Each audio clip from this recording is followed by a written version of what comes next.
Welcome to the core. I'm Carlos, and I'm joined by GXG Wolf. He has 462 subscribers with 42 monthly listeners on Spotify, and you could listen to him on his new EP, Laughing Tail, releasing this weekend. Thank you for joining me, GXG Wolf. Yeah, perfect. Thank you for having me, Carlos, man. I really appreciate it, for real. I know you don't have to do anything like this, so the fact that you hit me up and let me do this really means a lot. You working with Omega Red on his track. He comes back for this new EP, and you guys working together on the last track, Three Swords. Yo, you really try to kill me. You really try to kill me because I listened to that EP and then I see the last track with Omega Red and I had to stand up. I'm like, I gotta take a break. I come back because this is gonna be a banger because you guys delivered on that freaking track, Three Swords, man. Yeah, so I've been friends with Omega for probably like 4 years now, spanning all the way back to the first time we worked on my Marvelous Journey EP, where me and him rapped as Nova. We've been friends ever since. We've done the Kang track together. I did a joint for his album, E for Extinction. He's done a couple stuff for me. We did the Apocalypse joint together. And we've got a couple other stuff in the works too.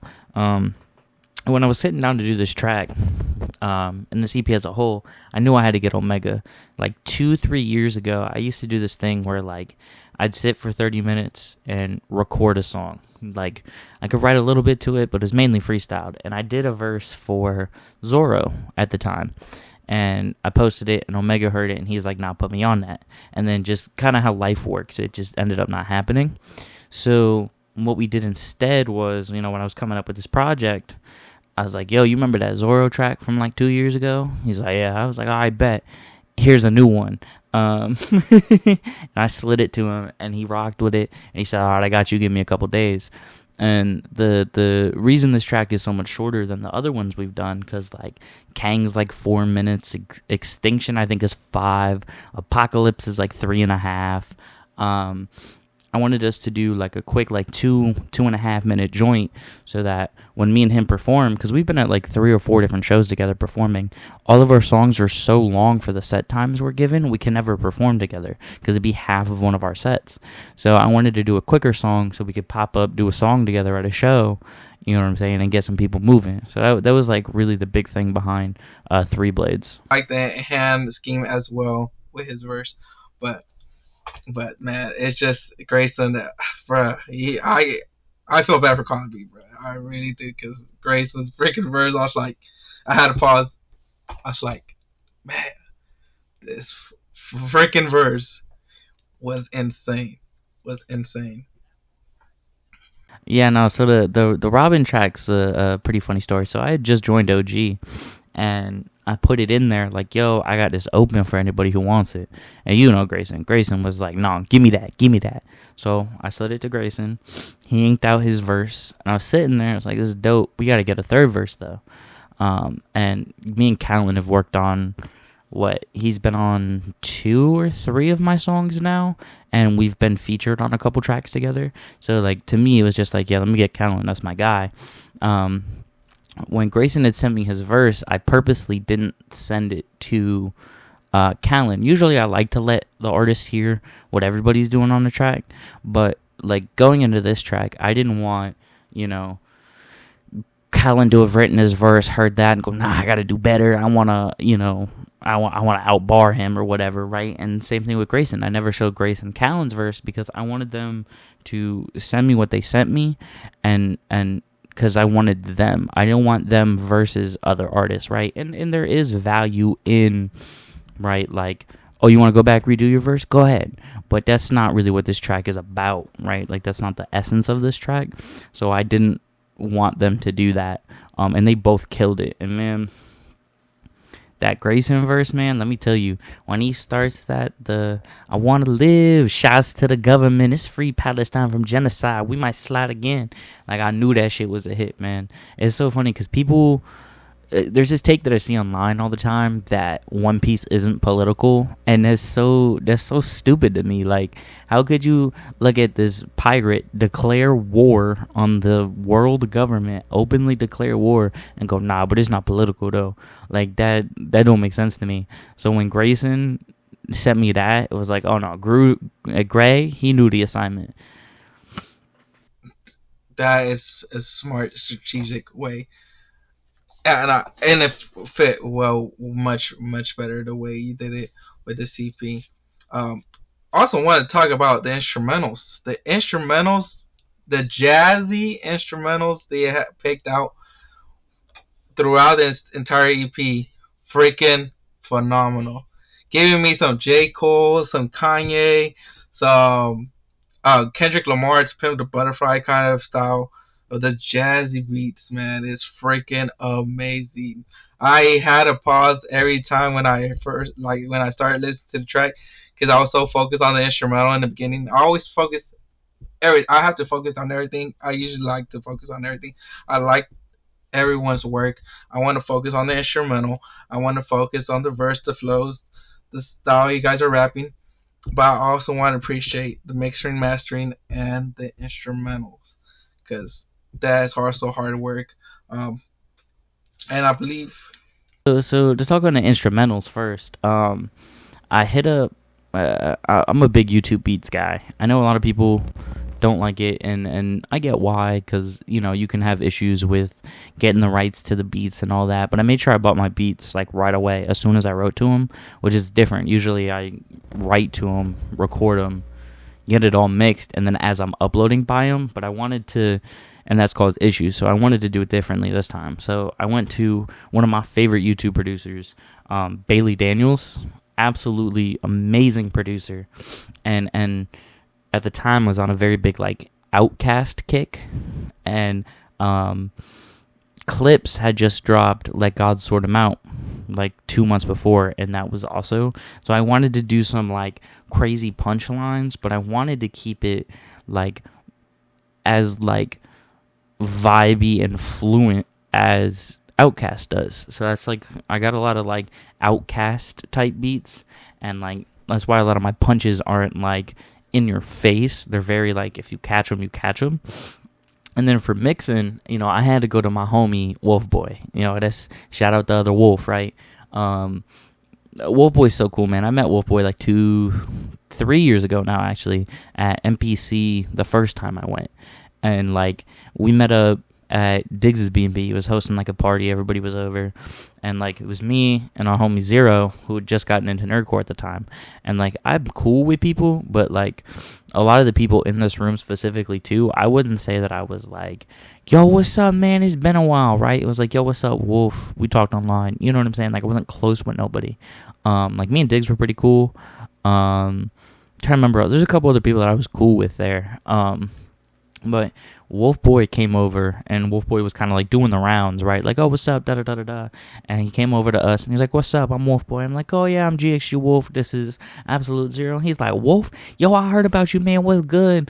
And we, like, chatted up for, like, 45 minutes, I think. We was just chopping it up, talking different music and everything. And, like, ever since then, like, that's been my homie, man. We met up at MomoCon 2 years ago now. It was the year after MPC, the first MPC I went. So yeah, I believe it was 2 years ago now. And like, we saw each other. They saw me first, and they went, "Yo, is that Wolf?" I like spun around, so I was like, "Yo, is that Wolf?" And just anytime we see each other now, man, like that's like the day one, Wolf Boy's always giving me advice on what to do. If I send him something, and it's not quite right, they're always like, work on this, and they were very good on this project of like putting up with me. Like, I've mixed before, but it's been a while since I've mixed, right? So when this, like, there was like times like the Robin track, there was like, this doesn't sound right, but I can't explain it, so I had to like explain it in probably like the worst way possible. But Wolf Boy was able to pick up on what I was saying and just, make the adjustments for me as I needed them, which I thought was really cool of him. And I'm sure, they'll tell you they've got like Wolf Robin Final Mix version 7. Like, we went back and forth a couple times on tracks.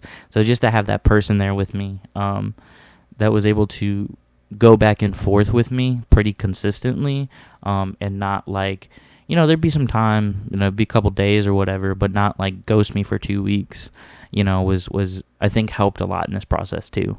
That sounds awesome, amazing, yo. To hear about that about Wolf Boy, he looks like a chill dude, a fun dude as well. Anyways, wanted to talk about that first track, the single that you released. What a bop! What a way to enter an EP. I think that has to be the best first track of any EP that I've listened to in Nerdcore. Like, that is a freaking bop. I have it as a ringtone now. I had to use it as an alarm for today to make sure I was on time for this interview as well. Man, this single is freaking amazing. How he came up with his first track. So the concept of this EP, so this wasn't even going to be an EP at first. This was just going to be me with like 5 or 6 different One Piece tracks, and we're just going to call it a day, that were going to be released as singles. But when I had writer's block, right, which is like the big thing that started this. So I was like, you know what? It's been a while since I've watched some One Piece. Let me start trying to get caught back up on One Piece. And I had left at Punk Hazard right before the GOAT, Trafalgar Law, shows up, right? So Law shows up. He's fucking shit up on Punk Hazard. We switch to Dressrosa. He's fucking shit up at Dressrosa. And as I'm watching it, I'm just like, room, everybody turn to shambles. I was like, yo, that'd be like a dope, like, opening, like, part to a Law song, right? That'd be like such a dope way to open it. And I was watching it and I kept it going, and then I was just going through YouTube, YouTube beats, just trying to break it through, and I found a beat for Shambles, and I was like, oh, this is kind of dope, right? I had some stuff written and I worked it out and it just started going. I was like, nah, this is the one right here. So I wrote the first verse, and then I got to the point for the hook, and at that point the Shambles part was just the start of the verse. That was not the hook. And like I skipped past it because I knew where the hook was going to be. So I skipped past it, recorded verse 2, skipped past it, recorded verse 3. I was like, damn, but I got to do this hook though. And like I was trying to play around with some stuff. Nothing was really hitting. But like when I was skipping past it, when I was writing, like I was like kind of freestyling in that moment. And like I would just freestyle, room, everybody turn to shambles. Oh. And I was like, no, is that the hook? And I recorded a mock-up of it, and I showed it to Grayson, I showed it to a couple other people, and they're like, nah, that hook's killer. So I recorded it properly, did my doubles and whatnot, and that was the hook for that. And the whole vibe of the track really, like, I tried not to go, like, crazy with, like, intricate schemes and this like bars you gotta sit for days to dissect and put together. I wanted some just like quick in your face punches, some if you're not quite paying attention you might not get, and I really was trying to focus on like the flows and like the vibe of this one is my biggest thing, because like I'm such a punch heavy guy that sometimes I kind of forget that it's a song, right? So I'm punching, but it doesn't sound good as a song. So that's really what I wanted to do for this whole album, but like Shambles specifically too.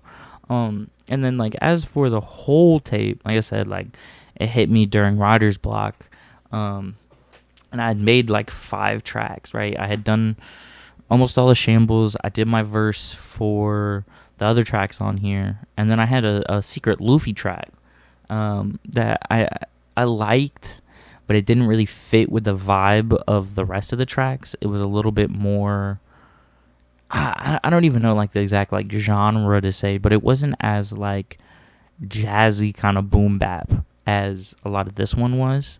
So I took it off. I was like, I'll probably come back. I mean, I'm going to come back to One Piece eventually. I want to do a tape about, the Admirals, the Yonkos. I might do a 7 Warlords joint. I still got the rest of the Straw Hats to rap about. So I'm going to come back to One Piece, right? So I figured I'd come back to it. But that kind of left me in a spot with Laughing Tale, because it was really like about like Luffy. But I think the way that it works, because I've showed this EP to a couple people before it came out, and no one was like, you called it Laughing Tale, but there's no Luffy track on here. Like, I think it still holds up on its own without having the MC, which I think is a big thing, right? Because, like, I feel like you get a lot of the time, people do these, like, themed albums, right? And you feel like, okay, well, I gotta get the main character, I gotta get the main villain, I gotta get, side character everybody loves. I gotta get my character. Da da da da. But like for me, it was just like, man, who's the characters I like the most? Right? It was just like, let me rap about Law, Sanji, because that's my goat. Zoro, that's big man Zoro. You know what I'm saying? And then Robin, because like Robin's probably one of my favorite like Straw Hats. Might be my favorite character, to be honest. And just the fact that there's only like one or two other Robin songs out there is crazy to me. So we gonna spit a verse about Robin. We gonna spit a track about Robin. And like I said, it came together so well. Laughing Tale just like came out to me as the name. And yeah, like the rest is really history from there. It's so crazy that like I've been able to do this, man. It's crazy. That's freaking amazing. So, um, before we end this interview, if you'd like to ask me a question, as I ask you many questions today, I would like the person who I interviewed today have a chance to ask me a question if you have any questions about me. I'll let you have this stage for you to ask me a question. My question for you. So we talked about it a little bit, before we did this and whatnot. But like, what is your experience with Nerdcore? How long have you been in the game? How long have you been reacting for? Like you asked me all these questions. So I want to know a bit about you, on your like involvement, I guess we'll say, with this community. So, to answer this question, I was a huge Minecraft fan of player back in the day in 2014, um, and I found out about this YouTuber Captain Sparkles, and he would have a track with this Nordcore artist called Try Hard Ninja, and I enjoyed every. It was parody tracks back in the day with the TMNT Minecraft style. Um, but the first like track, like original track, was "Take Back the Night," and that still is my favorite track from Try Hard Ninja, and that got me into Nordcore.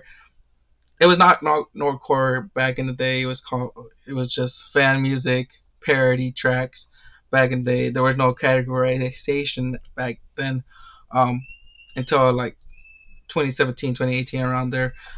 NPC first NPC was on, I believe, 2017, 2018, around there. So Nordcore was established around the area of 2018, 2019.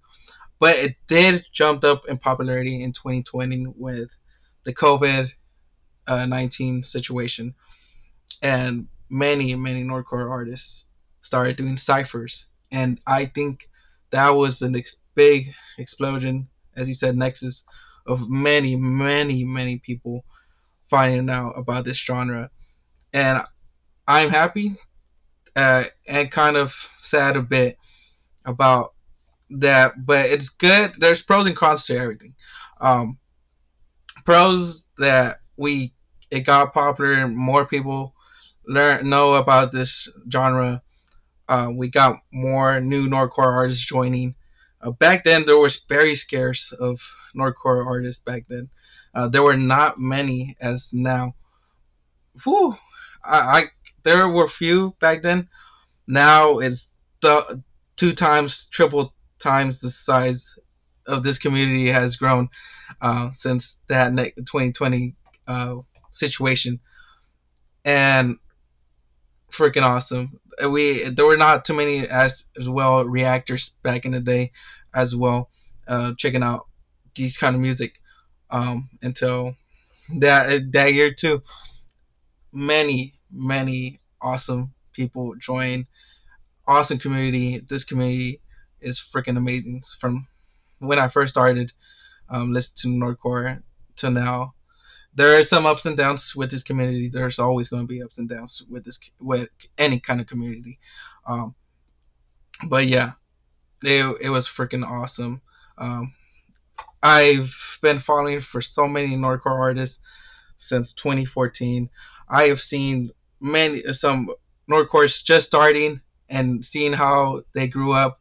Saw Game Boy Jones when he first started.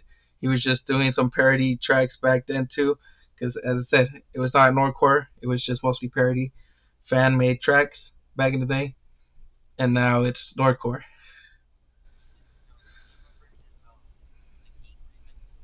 Yes, yes, yo.